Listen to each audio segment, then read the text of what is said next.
They don't want you to know this. In 2019, researchers at a major university conducted a study that was supposed to confirm what everyone already believed: that physical attractiveness is the primary driver of female attraction, that looks matter most, that genetics determine your success with women. The study lasted 18 months, involved thousands of participants across multiple countries, used brain imaging, psychological assessments, behavioral tracking. The findings were supposed to be published in a major journal. They never were. The study was quietly shelved. The researchers told to move on to other projects. The data buried. Why? Because what they discovered contradicted decades of accepted research, threatened billion-dollar industries, and revealed something about female attraction that completely changes the game. Something that ugly guys can have and good-looking guys can lack. Something that's more powerful than symmetry, height, jawline, money. Something that once you understand it, once you develop it, makes your physical appearance almost irrelevant. Today I'm revealing what that study found, what the one thing is, and why certain people don't want men to know about it. Because once you know, once you possess this quality, you can't be sold to anymore, can't be convinced you're inferior, can't be controlled through insecurity. Let's get into it. The study tracked couples over 12 months, both new relationships and established ones.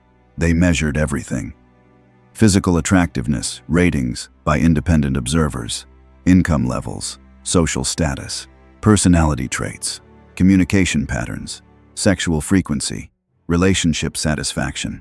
They were looking for correlations. What predicts long-term attraction? What keeps women interested beyond the honeymoon phase? The initial data confirmed expectations. Physical attractiveness mattered for initial attraction.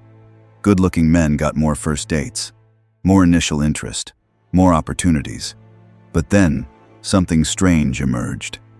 Past the 3-month mark, physical attractiveness stopped predicting relationship satisfaction, stopped correlating with sexual frequency, stopped mattering for whether women stayed interested. In fact, the data showed something shocking. Women in relationships with less physically attractive men reported higher satisfaction, more consistent attraction, better sex, stronger emotional connection. At first, researchers thought it was an error. They rechecked methodology, reran analyses, same results. Then, they started digging deeper. What did these less attractive but highly successful men have that the attractive ones didn't? What was creating sustained attraction despite lack of conventional looks? The answer emerged from analyzing communication patterns, behavioral responses, and brain scan data during couple interactions. One thing stood out above everything else. One quality that predicted long-term female attraction more than any other variable: presence.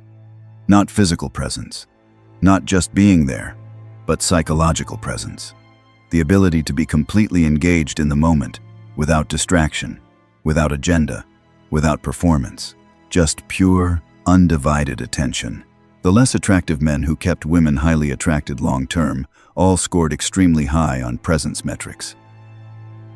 During conversations, their attention never wavered. When their partners spoke, they weren't formulating responses or checking phones or thinking about other things. They were completely there. Brain scans showed this clearly. In couples where the man had high presence, women's brains lit up in areas associated with reward, safety, and bonding. In couples where the man had low presence, even if he was more conventionally attractive, women's brains showed patterns associated with stress and disconnection. The researchers couldn't believe it at first. Presence seemed too simple, too basic, but the correlation was undeniable, and it explained everything: why women would choose less attractive men, why initial chemistry would fade with good-looking guys, why some men kept women interested for decades while others lost them in months. Presence was the variable nobody had properly measured before, and it trumped everything else. Here's why this matters so profoundly. Looks are mostly genetic, fixed. You either have symmetrical features or you don't. You're either tall or you're not. You can improve through fitness and grooming, sure, but there's a ceiling, a limit to what you can change. This creates a massive market. Industries selling improvement, plastic surgery, supplements, status symbols, all designed to help men compensate for genetic limitations. But if presence is what actually matters most, if that's the real driver of sustained attraction, everything changes. Because presence can be developed by anyone, at any age, regardless of genetics. A guy with average looks and high presence becomes more attractive than a model with low presence, every single time. Not just in personality, in actual attraction. Women's bodies respond differently. Their brains light up differently. Their behavior changes. They initiate more, touch more, stay engaged more, all because of presence. This destroys the genetic determinism narrative, the idea that your DNA sentenced you to certain outcomes. It reveals that the most powerful form of attraction, the kind that lasts, isn't about what you look like. It's about how you make someone feel. And presence, real presence, makes women feel seen, safe, valued. That's more powerful than any physical feature. Let me explain what presence actually is, because most men think they have it when they don't. Presence isn't about eye contact tricks, not about nodding at the right times, not about repeating back what she said. Those are techniques, performance, and women can feel the difference between technique and actual presence. Real presence is when your mind is completely here, not replaying the past, not planning the future, not judging what's being said, not thinking about your response, not distracted by your phone, your thoughts, your agenda, just here, fully engaged with what's happening now. Most people, most men especially, have almost zero capacity for this. They're in conversations physically while being mentally everywhere else, thinking about work, about themselves, about what they'll say next, about how they're being perceived. They're performing engagement while being internally absent. Women feel this immediately. They sense when you're there versus when you're performing being there. It's not conscious always, but they feel it, and it affects everything. The difference between presence and absence is the difference between a woman feeling connected versus alone, between feeling seen versus invisible, between wanting more time with you versus pulling away. That's why it matters more than looks. Because connection beats attraction every time, and real connection requires presence. The study documented this in fascinating ways. They had couples discuss difficult topics while monitoring brain activity and physiological responses, heart rate, cortisol levels, neural patterns. Women whose partners had high presence showed decreased stress markers even during conflict. Their cortisol dropped, their heart rates stayed stable, their brains showed activity in areas associated with safety and trust. Women whose partners had low presence showed opposite patterns. Stress markers increased, heart rates elevated. Brains showed patterns associated with threat and disconnection. Same conversation topics, same relationship duration, different presence levels, completely different physiological responses. The researchers realized they'd stumbled onto something massive. Presence wasn't just affecting subjective experience, it was affecting women's bodies at a biological level. High-presence partners literally calmed women's nervous systems, created physiological safety. Low-presence partners, even when trying to be supportive, created stress responses. This explained why women would stay with less attractive men who had presence and leave attractive men who didn't. Their bodies were telling them something their conscious minds might not recognize. One partner makes them feel safe. The other creates stress. Bodies choose safety every time. Here's where it gets controversial. Why was this study buried? Why weren't these findings published? The official reason given was methodological concerns, sample size, replication needs, normal academic caution, but people involved told a different story. The findings threatened too many interests. The beauty industry relies on men believing looks are paramount. Billions spent on improving appearance. If presence matters more, that market collapses. Dating apps rely on photo-based matching, on reducing attraction to swipeable images. If presence is what actually creates lasting connection, the entire model breaks down. Self-improvement gurus selling confidence courses, status building, wealth accumulation, all based on the premise that women select for demonstrable value. If presence trumps all that, their products lose relevance. Even evolutionary psychology, the academic framework suggesting women select for genetic fitness markers, had to defend itself, because presence doesn't fit neatly into that model. It's not a costly signal, not a fitness indicator, just a state of attention anyone can cultivate. The implications were too disruptive. Too many people had invested too much in the looks matter narrative. So the study was quietly shelved, the data locked away. The researchers moved to other projects, and the general public never learned what the science actually showed. But some information leaked, enough for those paying attention to understand what was found. And that's what I'm sharing with you now. Not as conspiracy, as reality. The research exists. The findings are clear. Presence matters more than looks for sustained female attraction. Everything else is secondary. Now the question becomes, how do you develop it? Because knowing presence matters doesn't automatically give you presence.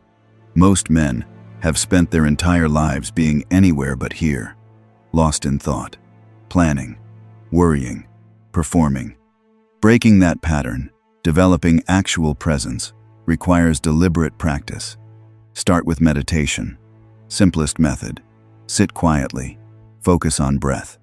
When your mind wanders, and it will, gently return attention to breath. Do this daily. 10 minutes minimum. This trains your attention muscle, your ability to be here rather than lost in thought. That's the foundation. Next, practice in low-stakes situations. Conversations with baristas, cashiers, random people. Give them full attention, not because you want something.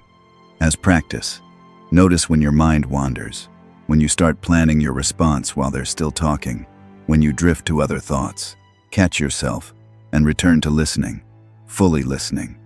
Not to respond, just to understand. This is harder than it sounds. Your mind will resist, will want to judge, analyze, plan, perform. Keep returning to simple attention. What are they actually saying? What do they mean? Stay curious instead of strategic. Then bring it to relationships. When she's talking, be completely there. Phone away. Tasks paused, not waiting for your turn. Actually interested in her experience, her thoughts, her feelings. Not as information to process, as reality to witness. This shift, from processing to witnessing, that's where presence lives. You're not trying to solve anything, not trying to be helpful, not trying to prove you're listening.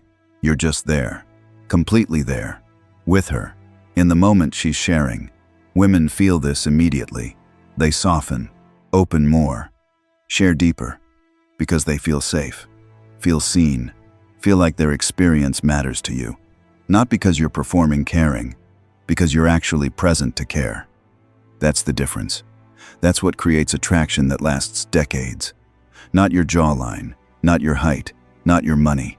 Your ability to be here, to give someone your full attention, to make them feel like in this moment, they're the only thing that matters. Because in that moment, with presence, they are. The study found something else fascinating. Presence is transferable. Men who developed it with one person became more present generally, more engaged with life, less lost in thought, less anxious about future or past, more here now. And this showed up in every area.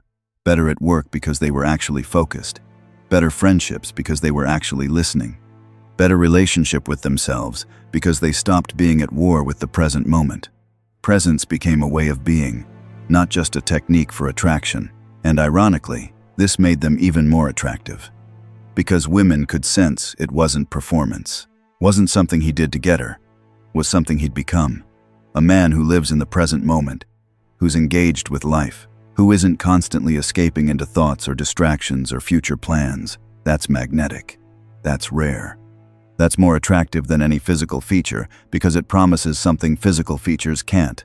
Actual connection, real intimacy, the experience of being truly seen and valued. That's what women want most. More than they want handsome, more than they want rich, more than they want any external quality. They want to feel seen. And presence is what makes that happen. The research team interviewed women who'd been in relationships with both highly attractive men and less attractive men with high presence. The testimonies were remarkably consistent. With attractive men who lacked presence, women described feeling lonely, even in the relationship, feeling unheard, feeling like they were talking to a wall. Sex became mechanical. Conversations felt empty. They'd look at these objectively handsome men and feel nothing. No spark, no connection, just an attractive person who was somehow absent. With less attractive men who had presence, women described the opposite, feeling deeply connected, feeling understood without having to explain everything, feeling safe to be completely themselves.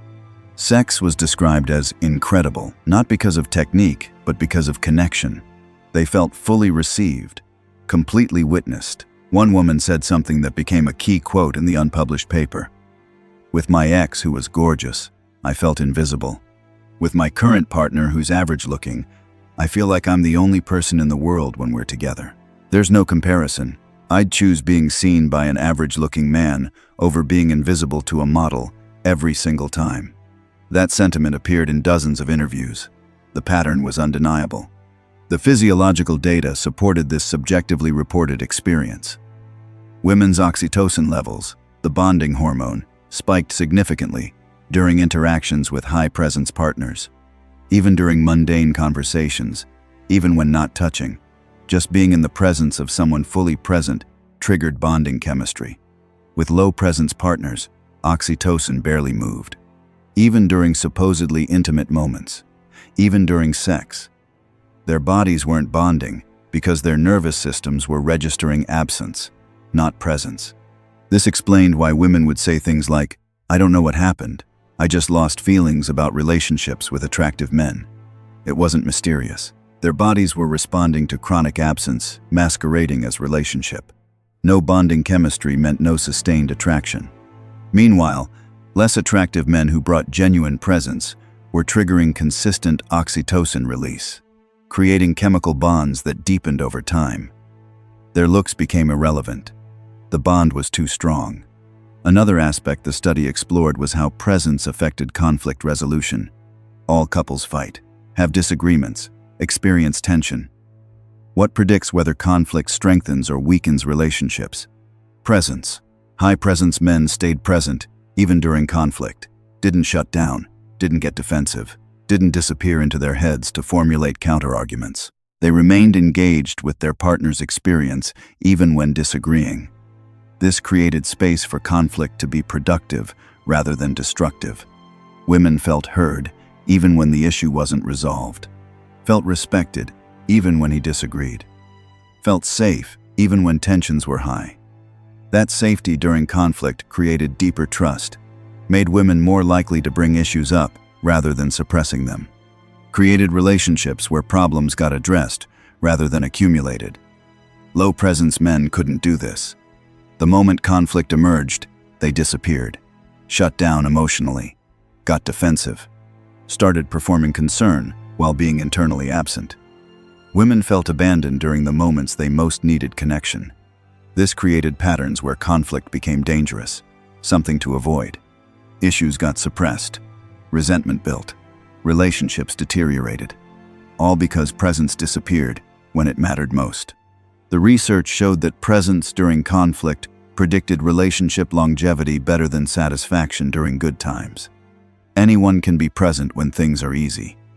Staying present during difficulty, that's what separated relationships that lasted from relationships that didn't. So here's what you do. Stop obsessing over looks. Stop thinking your appearance is limiting you. Stop believing the narrative that genetics determine your romantic outcomes. They don't.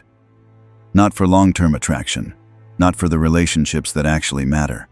What matters is presence, your ability to be completely here, to give someone your full attention, to create space where they feel seen and safe. Develop this. Practice this. Make it a priority above fitness, above fashion, above any physical improvement.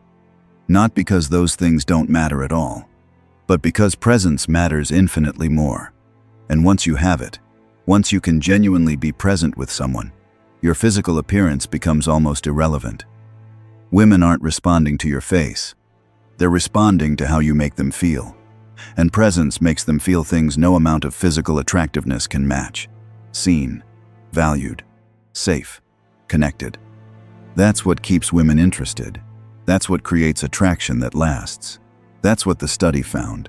That's what they didn't want you to know. Because once you know it, once you develop it, you're no longer trapped by your genetics, no longer limited by your looks, no longer controllable through insecurity about appearance. You're free. Free to create attraction through something you control completely. Your attention, your presence, your ability to be here, now, with her. That's the secret. That's the one thing more attractive than looks. That's what changes everything.